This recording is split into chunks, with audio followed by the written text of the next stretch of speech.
ce qu'ils avaient dans la gueule, et ce faux prophète, ils n'avaient pas les souffles du Dieu vivant, mais ils avaient 3 esprits impurs, semblables à des grenouilles.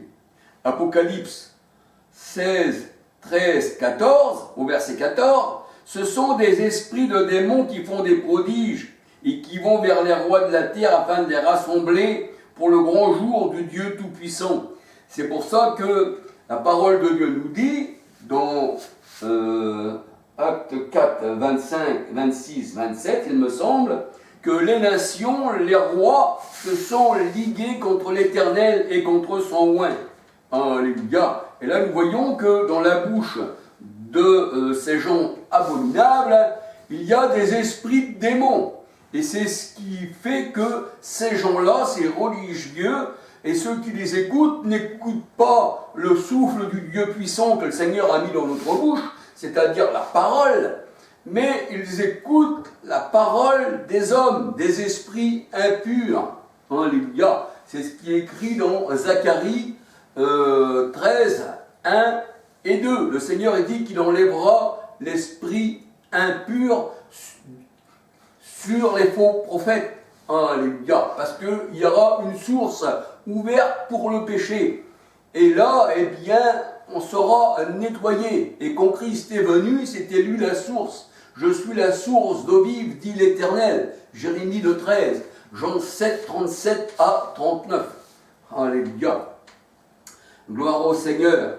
Et là, nous voyons encore dans la parole de Dieu, dans 1 Roi 22, 19, on va encore le lire si vous le voulez bien. 1 Roi 22, 19.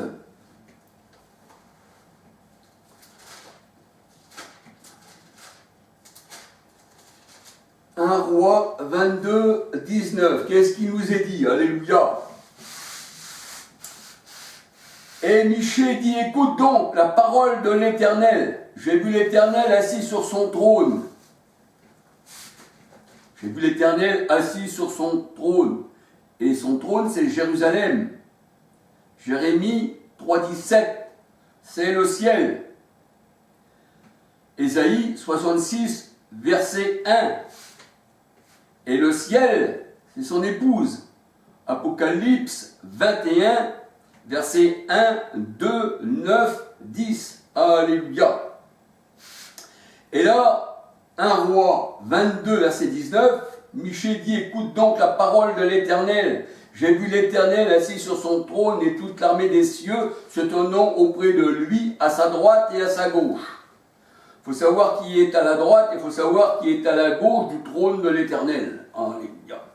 Nous savons qu'à la gauche du trône de l'Éternel, ce sont les esprits méchants au service de l'Éternel. Alléluia. Au verset 20, et l'Éternel dit qu'il séduira Achad pour qu'il monte à Ramoth en Galade et qu'il y périsse. Ils répondirent l'un d'une manière et l'autre d'une autre. Et un esprit vient se présenter devant l'Éternel et dit, moi je le séduirai. L'Éternel lui dit, comment?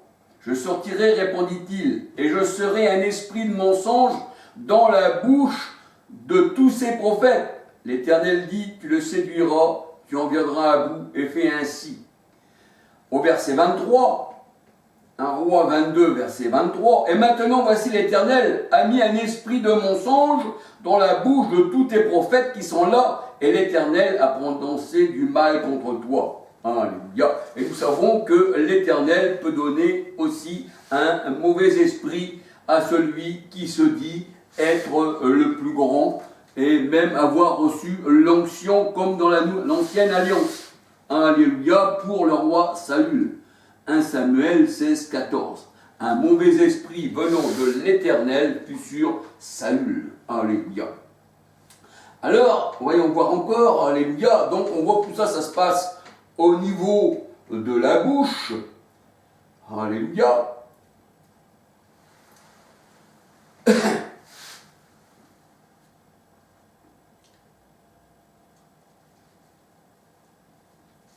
Alors on va regarder dans Ézéchiel 34, versets 1 à 10. Ézéchiel 34, verset 1 à 10. On va bien écouter ce que nous dit la parole de Dieu. Ézéchiel 34, verset 1 à 10. La parole de l'Éternel me fut adressée en ces mots. Fils de l'homme, prophétise contre les bergers d'Israël.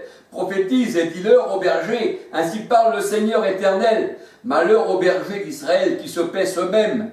Les bergers ne devraient-ils pas paître le troupeau?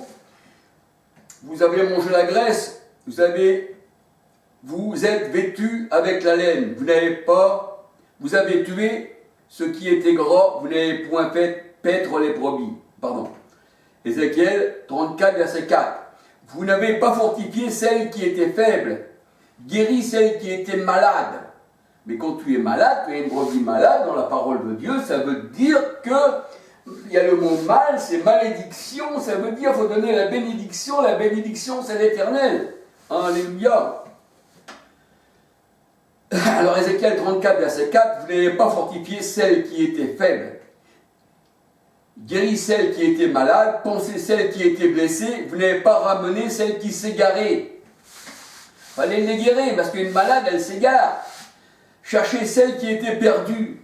Alléluia. Quand tu n'as pas le Seigneur avec toi, eh bien, tu es perdu. Le Seigneur, il va à ta rencontre. Il laisse 99 brebis pour aller chercher celle qui est perdue, comme nous dit la parole de Dieu. Mais le Seigneur, il dit, mais vous les avez dominées avec violence et avec dureté. Et elles se sont dispersées parce qu'elles n'avaient point de berger. C'est-à-dire que le Seigneur considère que tu n'as pas de berger dans ta vie. Eh bien, pourquoi? Parce que ces bergers-là, en ce temps-là, ne prenaient point soin des brebis. Et elles étaient dispersées parce qu'elles n'avaient pas de berger. Elles étaient devenues la proie de toutes les bêtes des champs. Et la bête des champs, quand tu regardes, la parole de Dieu nous dit, c'est le diable. Dans Genèse 3, verset 1, 14. Alléluia. Et les champs, dans la parole de Dieu, Matthieu 13, 38, il me semble, le champ c'est le monde. Alléluia. Et la bête des champs c'est le diable, c'est le serpent. Alors, Ézéchiel 34, verset 6, mon troupeau était errant sur toutes les montagnes, mon troupeau était errant sur toutes les montagnes et sur toutes les collines élevées. Montagnes et collines élevées, c'est là où on mettait les idoles. Donc, il était errant, le peuple. Il s'agenouillait devant les statues. Alors, mon troupeau est dispersé sur toute la face du pays. Nul n'en prend le souci et nul ne le cherche. Ézéchiel 34, verset 7. C'est pourquoi, berger, écoutez la parole de l'Éternel.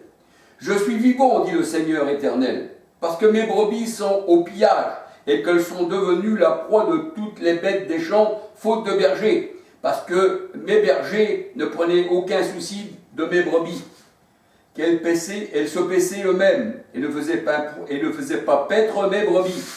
À cause de cela, écoutez la parole de l'Éternel. Ainsi parle le Seigneur éternel, voici j'en veux aux bergers, je reprendrai mes brebis d'entre leurs mains, je ne les laisserai plus paître mes brebis, ils ne seront plus et ils ne se paîtront plus eux-mêmes. Je délivrerai mes brebis de leur bouche. Ah,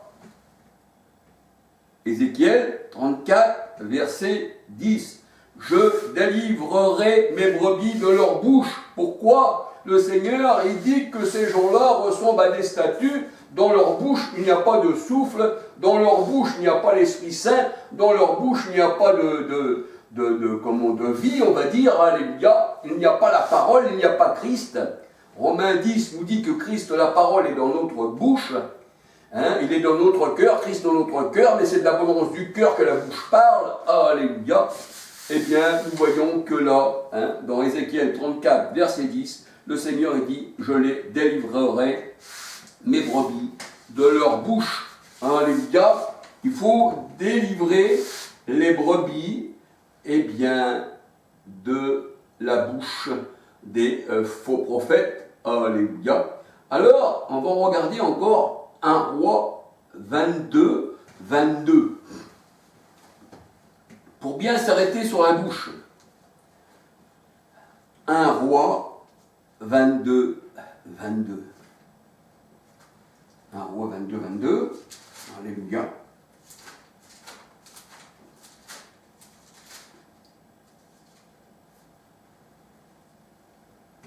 Un roi 22, 22. Je sortirai, répondit-il, et je serai un esprit de mensonge dans leur bouche, et je séduirai tous ces prophètes. Verset 23. Et maintenant, voici l'Éternel a mis un esprit de mensonge dans la bouche de tous tes prophètes. Ça veut dire que quand le Seigneur, il enlève ses brebis de ses faux prophètes, et puis qu'il les enlève de leur bouche, eh bien leur bouche, le Seigneur, il dit dans sa parole, c'est un sépulcre ouvert, c'est une fosse. Et la fosse, c'est la prostituée dans la Bible. Alléluia. Alors on voit que ces gens-là, eh bien, ils offraient des brebis au Seigneur, mais c'était des brebis méprisables, malades. Le Seigneur, il dit, ces brebis-là, eh bien, je ne puis les accepter de vos mains. C'était des mauvaises offrandes. Malachie 1, versets 7, 8, 10, 11 à 14. Et on voit que Paul, lui, son offrande, eh bien, c'était les païens, alléluia, qu'il offrait au Seigneur comme une offrande agréable et sanctifiée par l'Esprit. Romains 15, verset 16. Alléluia. Alors, il est vrai que l'idole, psaume 135, verset 15, eh bien, elle n'a qu'une bouche, elle ne parle pas. Ben oui, elle a une bouche, mais elle ne peut pas parler du Seigneur, puisqu'elle n'est pas animée par l'Esprit, par la parole. Elle est plutôt animée par un esprit de démon.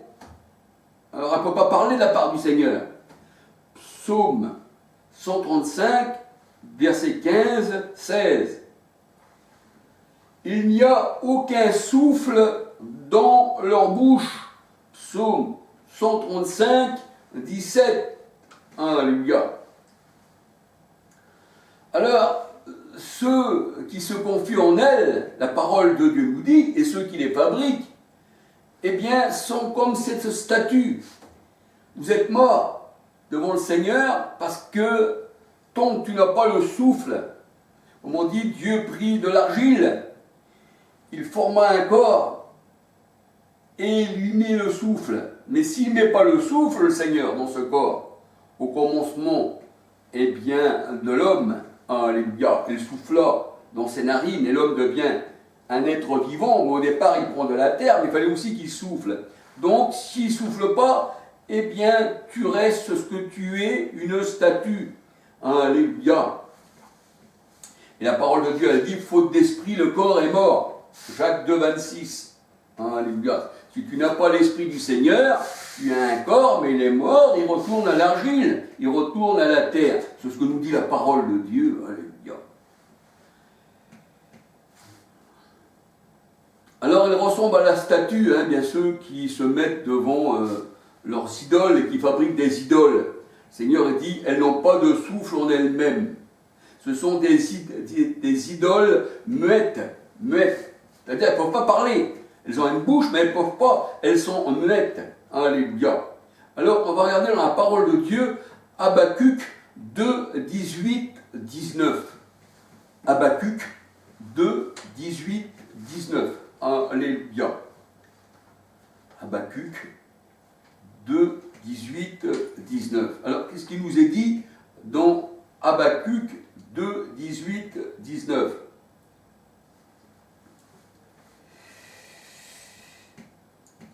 Alors, au verset 18, Habakkuk 2, 18, à quoi sert une image taillée pour qu'un ouvrier la taille? À quoi sert une image en métal? Voyez-vous, le métal, hein, ça représente l'homme, le métal. En métal fondu et qui enseigne le mensonge. Le métal fondu enseigne le mensonge. La statue enseigne le mensonge. Pour que l'ouvrier qui l'a faite la place en elle sa confiance. Tandis qu'il fabrique des idoles muettes. Alléluia. Muettes, ne peuvent pas parler. Et là, il est dit que l'idole peut être en métal, mais elle peut être aussi du bois. Alléluia. Et la parole de Dieu nous dit, dans Jérémie 5, 14, Jérémie, ma parole dans ta bouche sera du feu et le peuple du bois. On dit que le bois sec, eh bien c'est l'homme. Et le bois vert, c'est Christ. Alléluia. Le Seigneur a dit, si on fait ceci au bois vert, c'est-à-dire à lui-même, qu'arrivera-t-il au bois sec? Alléluia. Alors, face au verset 19, Habacuc 2, 19. Malheur à celui qui dit au bois, lève-toi, à une pierre muette, réveille-toi. Et dans la parole de Dieu, je crois que c'est dans Exode 15, eh bien, nous voyons que Pharaon et son armée ont coulé comme des pierres, ont coulé comme du plomb dans la mer, parce que ceci représente aussi l'homme. C'est une pierre muette. Alléluia. Malheur à celui qui dit au bois, lève-toi, à une pierre muette, réveille-toi. Alors le Seigneur a dit, donnera-t-elle instruction?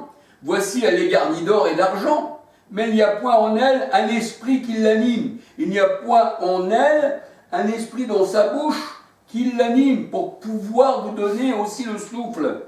Alléluia. Alors Jude 19 nous dit que ceux qui sont contre le Seigneur, les faux prophètes, ce sont des fontaines sans eau, des gens qui n'ont pas l'esprit. Alléluia. Et on peut voir que l'argent et l'or, dans Ézéchiel 22, 18 à 23, et Jérémie 6, 28 à 30, que ce sont des hommes. L'or et l'argent représentent l'homme, les reins, le fer, le bois, la pierre, même l'eau représente l'homme. Apocalypse 17, 1, 15, les eaux que tu as vues, ce sont des nations, des foules sur lesquelles la grande prostituée est assise, c'est elle qui gouverne. Alléluia. Alors, voyons voir Job 41, on va regarder dans Job 41, 18 à 20. Job 41, Job 41, 18 à 20.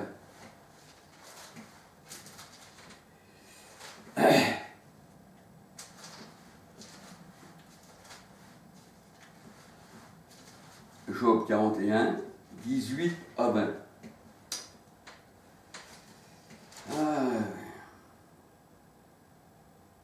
Alors voilà ce qu'il est dit dans la parole de Dieu. On peut nous faire comprendre que le bois, l'or, la paille, on va dire le foin, le fumier, ça représente l'homme. Job 41, 18. Il regarde le fer comme de la paille, les reins comme du bois pourri. Voilà, comme du bois pourri. La flèche ne le met pas en fuite, les pierres de la fronde sont pour lui du chaume. Job 41, verset 19. Les pierres de fronde, c'est les ennemis de Dieu. Et nous voyons que David a pris une pierre dans le torrent. Et le torrent aussi, dans la parole de Dieu, ça peut être les ennemis de Dieu, mais ça peut être aussi l'Éternel, qui est le torrent des délices. Alléluia. Alors, Job 41, verset 18 à 20, il ne voit pas la massue qu'un brin de paille. Il ne voit dans la massue qu'un brin de paille. Il rit au sifflement des dards. Alléluia. Donc on peut dire que tout cela, eh bien, la pierre, le bois, la statue, même la statue de Daniel, nous voyons qu'elle était garnie d'or et d'argile, ça représentait des royaumes, ça représentait des personnes. Donc la statue, on peut dire que ça représente la personne, un peu comme la statue de sel aussi autour de l'autre, sa femme, eh bien, parce qu'elle a regardé en arrière, et le sel, eh bien, c'est là où rien ne pousse. Quand vous mettez du sel, il n'y a plus rien qui pousse, tout devient désert, parce que ça rend le sol stérile, et le Seigneur aussi, dans sa parole, nous dit qu'il, eh bien, pour ses ennemis, il mettait du sel sur leur terre. Alléluia. Mais aussi le sel aussi est symbole, eh bien, de donner soif. C'est pour ça que le Seigneur a dit, ayez en vous aussi du sel. Hein? Voilà, hein? Parce que si le sel il perd sa saveur, avec quoi on va-t-on saler? Ça représente, le sel représente aussi la soif. Alléluia. Hein? Qui nous donne soif le sel. Alléluia. Et d'ailleurs, on mettait du sel avant dans les bars, dans les cafés, tout ça. Je me rappelle quand j'étais païen, avant, quand j'étais plus jeune, j'en rentrais, il y avait des cacahuètes, et dans les cacahuètes, c'était garni de sel justement pour que vous puissiez boire davantage au bar. n'était pas fait innocemment. Alléluia. Alors on voit que dans Habakkuk, tout ça, on voit que l'idole, eh bien, c'est de la boue en fait. Alléluia. C'est de la pierre. Et les gens, eh bien, se confient en tout cela. Alors, on voit qu'il n'y a pas d'esprit qui ne l'anime. Il n'y a pas d'esprit qui ne l'anime. Et c'est pour ça qu'il est dit dans la parole de Dieu, 1 Corinthiens 12, verset 2, « Savez-vous de quel esprit êtes-vous animés »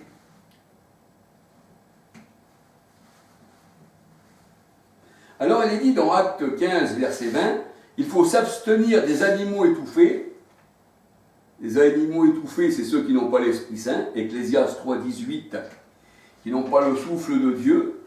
Ça veut dire ça, ceci, c'est de la débauche.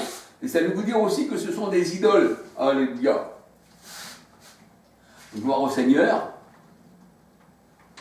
Alors on peut dire que dans la bouche du Christ, eh bien, il y a le souffle, il y a la parole. Parce que nous voyons que de la bouche du Christ, il sortait une épée. Et Éphésiens 6, 17, c'est la parole. Alléluia.